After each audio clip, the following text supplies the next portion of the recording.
What's up, guys? We're back to talk more NBA. I'm Rob. I'm Eli. And now we're on to the Oklahoma City Thunder. A good team, playoff team. Fun team to watch at times. Yeah. What do you think of their current roster construction? Couple of big name players actually for big money. Russell Westbrook, Paul George, Steven Adams, solid center. Couple of good defenders. Andre Roberson, I mean. And then there was Noel coming in along with Dennis Schroeder, a couple of trades, stuff like that. They have a solid team. Mm-hmm. So they moved Carmelo Anthony to the Hawks, and they pick up Schroeder, and who was it, Luwawu, and they have to give up a 2022 lottery protected first round pick, which is not nothing. Yeah. Does that make them better or worse? Getting rid of Carmelo was a must from his playoff performance and his regular season performance, I think. A lot of people found Carmelo just throwing bricks a lot. His percentages 40% from the field. That's not good. It's not even decent. I mean, it's decent, but especially when you're a volume shooter. So when you're shooting 40% from the field and you still score 16 points a game, you're putting up some shots. And that, you've got teammates around you, and that's one reason I think Oklahoma City isn't any better is efficiency. Yeah.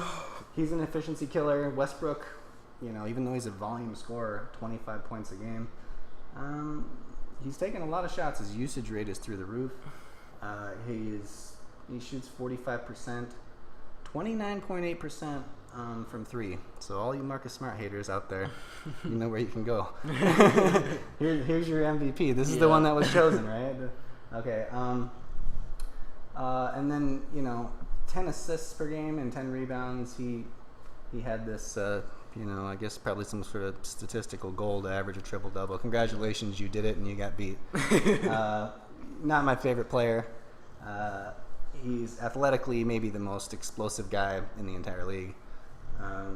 Probably is. Yeah. And he's another one of those guys that you just really wouldn't want to play against. You wouldn't want to guard him, I should say. Yeah. Playing against him isn't the worst part. Guarding him is, right? You don't mind him guarding you.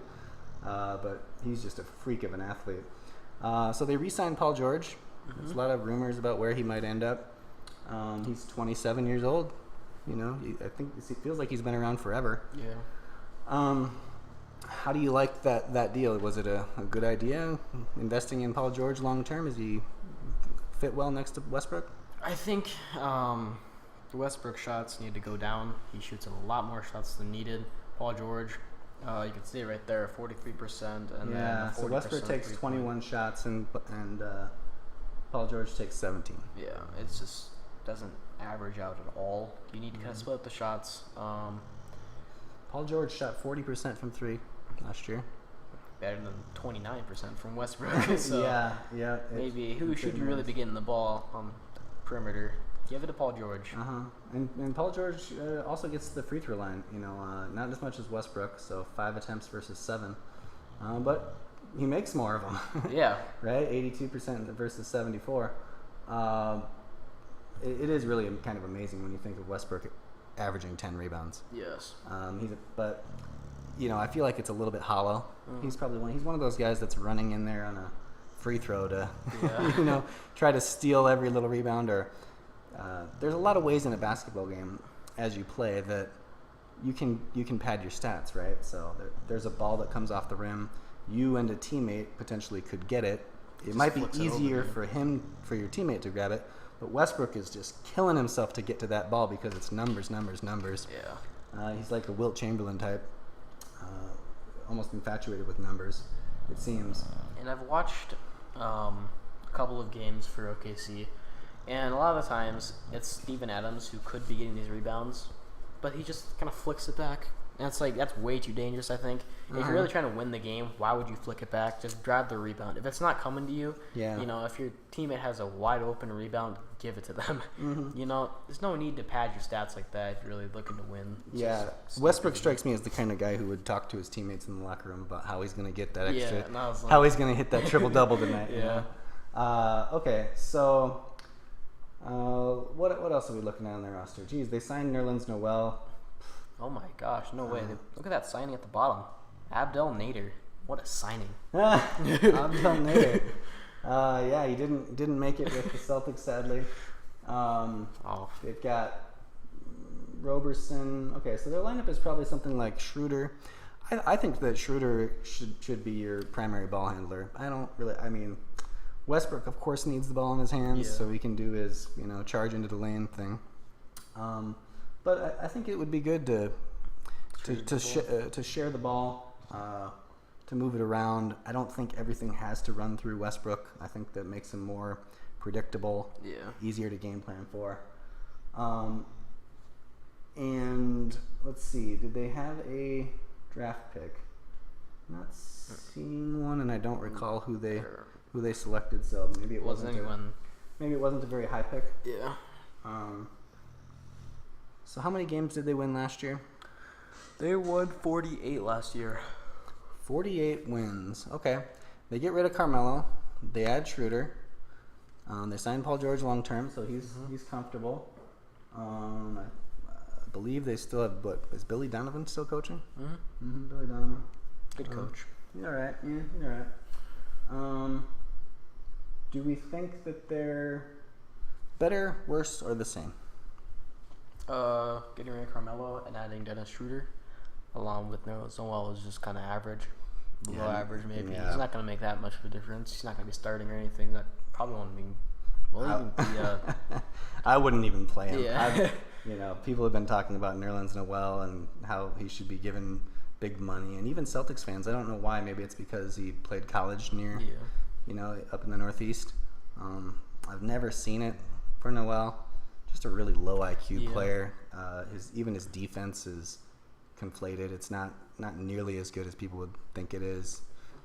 He blocks a shot and then he lets somebody go backdoor on him and dunk it. The next play. So they got rid of Carmelo, which was a good thing. So it's good for their long-term financial situation, maybe. Let's see. So Schroeder makes $15 million over the next 3 years.